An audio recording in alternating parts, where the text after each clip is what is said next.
Welcome to Not Milk Never Milk. Subscribe if you're lactose intolerant. You start by duplicating the background so you can always revert.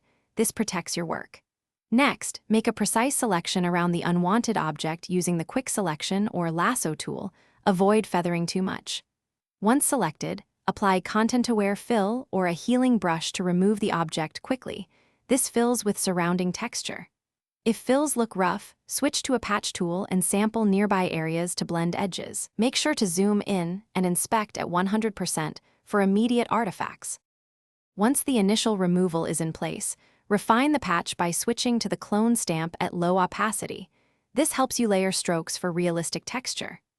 Sample frequently from multiple nearby spots to avoid repeating patterns.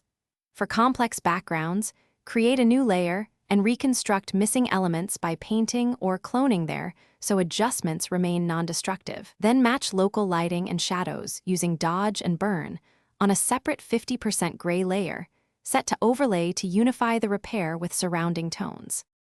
To finish, apply frequency separation to independently correct color shifts versus fine texture mismatches. This prevents blurring of details. Once textures align, make subtle global tweaks, color balance, contrast, and a light sharpening pass to blend the edit. Save a layered file and export a flattened copy. If you spot repeating patterns or ghosting, undue to the duplicated background, refine your selection edges and repeat the fill process.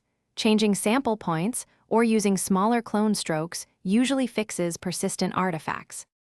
Thanks for watching. If this was helpful, leave a like and consider subscribing. See you next time.